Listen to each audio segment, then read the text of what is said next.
அனைவருக்கும் வணக்கம். இறை அருளால் வளமோடு நலமோடு வாழ்க. திருப்புகழை எந்த நேரம் பாடுறது, எத்தனை தடவை பாடுறது, எப்படி பலன் கிடைக்கும், இந்த சந்தேகம் பல பேருக்கு இருக்குது. என்னோட சிற்றறிவுக்கு தெரிஞ்ச விஷயத்த முருகன் அருளால் இந்த காணொலியில் விளக்க முயற்சி செய்கிறேன். அதுக்கு முன்னாடி இந்த பதிவு போன காணொலியோட தொடர்ச்சி தான். அந்த காணொலியோட லிங்க்கை நான் டிஸ்கிரிப்ஷன் பாக்ஸ்லையும் கார்ட்ஸ்லையும் கொடுக்குறேன். அந்த காணொலியை பார்க்காதவங்க அதை பார்த்துட்டு இந்த பதிவை பாருங்கள். சரி, விஷயத்துக்கு வருவோம். முதல்ல இறைவனோட பெயரையோ மந்திரத்தையோ அவனை பற்றின பாடல்களையோ ஏன் சொல்கிறாங்கன்னு தெரியுமா? விவேகானந்தர், புத்தர் போன்ற பல ஞானிகள் நீ எதை நினைக்கிறாயோ அதுவாகவே ஆகிறாய் அப்படின்னு சொல்லுவாங்க. இதோட அர்த்தம், நாம் எதை பற்றி அதிகமாக சிந்திக்கிறோமோ அந்த தன்மையை இல்லை அந்த நிலையை நாம் அடைவோம். நாம் இறைவனோட பெயரையோ பாடல்களையோ சொல்ல நாம் இறை உணர்வில் ஒன்றி போய் ஒரு நாள் அந்த இறைநிலையவே அடைவோம். இறைவனும் நாமும் ஒன்றாவோம். அதுக்கு தான் நாம ஜபம் பண்ணுறது, இறைப்பாடல்களை பாடுறது. திருப்புகழை பாட சொல்கிறதும் இதுக்காகத்தான். திருப்புகழை பாட முருகச் சிந்தனையிலேயே கலந்து ஒரு நாள் முருகப்பெருமானையே அடைவோம். நாமளும் அவராகவே ஆவோம். முருகப்பெருமானோட நிலை என்ன? பேரானந்த நிலை.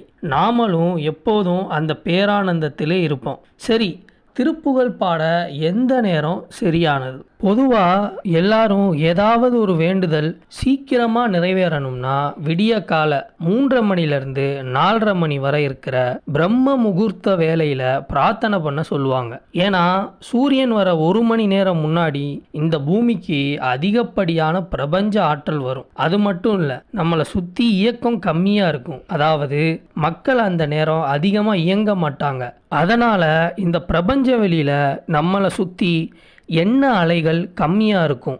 அந்த நேரத்தில் நாம் சிந்திக்கிற விஷயம் பிரபஞ்சத்தை சுலபமாக தாக்கும். புரிகிற மாதிரி சொல்லணும்னா, டிராஃபிக்கே இல்லாமல் ரோடு இருந்தால் நாம் சேர வேண்டிய இலக்கை சீக்கிரமாக அடைஞ்சிருவோம். அதே மாதிரி தான் எண்ண அலைகள் கம்மியாக இருக்கும்போது நாம் சிந்திக்கிற எண்ணம் பிரபஞ்ச வெளியில் மற்ற நேரங்களை விட சுலபமாக பதிவாகும். அதனால பிரபஞ்ச ஆற்றல் மூலமாக நாம் சிந்திக்கிற விஷயத்த நம்மளை நோக்கி நாம் ஈர்ப்போம். அது எப்படி பிரபஞ்ச வெளியில் நம்ம எண்ணங்கள் பதிவாகுதுன்னு கேட்டால், பஞ்சபூதத்தில் ஒன்று ஆகாயம். அந்த ஆகாயம்தான் பிரபஞ்ச வெளி. ஆகாயம் நம்மக்கிட்ட என்னவா இருக்குது? நம்மளோட மனசாக இருக்குது. நம்மளோட ஆள் மனசு தான் இறைவனுக்கும் நமக்கும் பாலமாக இருக்குது. அதில் பதிவாகிற எண்ணம் அல்லது பிரார்த்தனை இறைவன்கிட்ட போய் சேருது. அப்புறமா அது நிறைவேறும். இதைத்தான் சித்தர்கள் அண்டத்தில் இருப்பது பிண்டத்திலும் இருக்குது அப்படின்னு சொல்லுவாங்க. நம்மளுடைய ஆள் மனசில் பதிவானா பிரபஞ்ச வெளியிலையும் பதிவாகும். அதனால தான் பிரம்ம முகூர்த்தம் விசேஷமானது. அதே மாதிரி சூரியன் மறைய போகிற 1 மணி நேரம் முன்னாடி, அதாவது மாலை 4:30 மணிலேருந்து 5:30 மணிக்குள்ள இதுவும் சிறப்பான நேரம். நீங்கள் திருப்புகழை பாடுறதா இருந்தால் இந்த நேரத்தில் பாடுறது சிறப்பு. ஆனால் இப்போ இருக்க நவீன கால சூழலுக்கு சில பேருக்கு பிரம்ம முகூர்த்தத்தில் எந்திரிக்கிறதே கஷ்டமாக இருக்கலாம். ஏன்னா நிறையா பேர் வேலை செய்கிறதே இரவில் தான். அதனால் முடியாத பட்சத்தில் காலையிலையும் சாயங்காலமும் ஒரு குறிப்பிட்ட நேரத்தை ஒதுக்கிக்கோங்க. அந்த நேரத்தில் தினமும் உங்களுக்கு பிடித்த திருப்புகழை பாடுங்க. தினமும் ஒரே நேரத்தில் பாட வேண்டியது ரொம்ப அவசியமானது. ஏன் சொல்கிறேன்னா, அப்போ தான் மனசு ஒரு ஒழுங்குமுறைக்கு வரும். தினமும் வெவ்வேறு நேரத்தில் சொன்னீங்கன்னா மனசில் திருப்புகழ் பாடுறோங்கிற ஒரு திருப்தி வராது. மனசு ஏற்றுக்கலைன்னா எப்படி திருப்புகழ் சித்திக்கும்?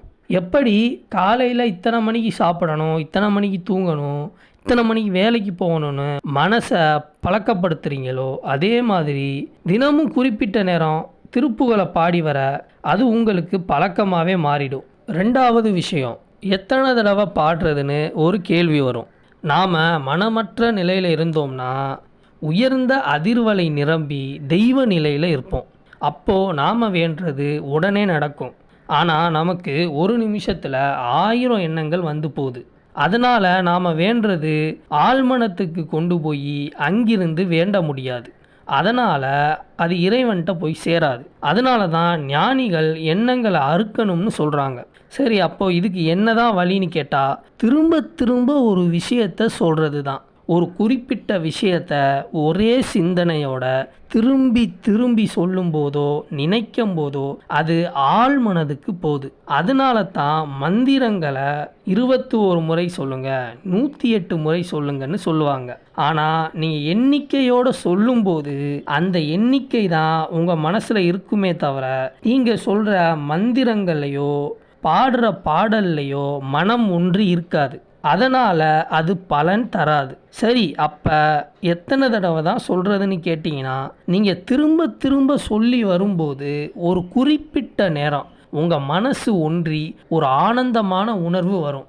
ஒரு அதிர்வலை உங்கள் உடம்புல உருவாகிறத நீங்கள் உணர்வீங்க. ஒரு நிறைவான மனநிலை வரும். இந்த உணர்வு நிலை எப்போ வருதோ அது வரைக்கும் சொல்லுங்கள். சில பேருக்கு 3 தடவை சொன்னோன்னே வரலாம், சில பேருக்கு 6 தடவை சொன்னோன்னே வரலாம். அது நீங்கள் எவ்வளவு ஒன்றி பக்தியோடு சொல்கிறத பொறுத்து இருக்குது. ஆக தினமும் காலையிலையும் மாலையிலையும் குறிப்பிட்ட நேரம் சொல்லிவாங்க. அது பிரம்ம முகூர்த்தம்னா அது சிறப்பு. அதே மாதிரி ஆனந்தமான திருப்தியான நிலை வர வரைக்கும் திரும்ப திரும்ப திருப்புகளை சொல்லுங்க. பாடல் ஆரம்பிக்கும் போது அருணகிரிநாதரை கும்பிட்டு ஆரம்பிங்க. இந்த கலியுகத்தில் நம்ம போன்ற சாதாரண மக்களுக்கு சுக்குக்கு மிஞ்சிய மருந்தில்லை, சுப்பிரமணியத்துக்கு மிஞ்சிய தெய்வமில்லை, திருப்புகளுக்கு மிஞ்சிய மந்திரமே இல்லை. இறை அருளால் வளமோடு நலமோடு வாழ்க. நன்றி.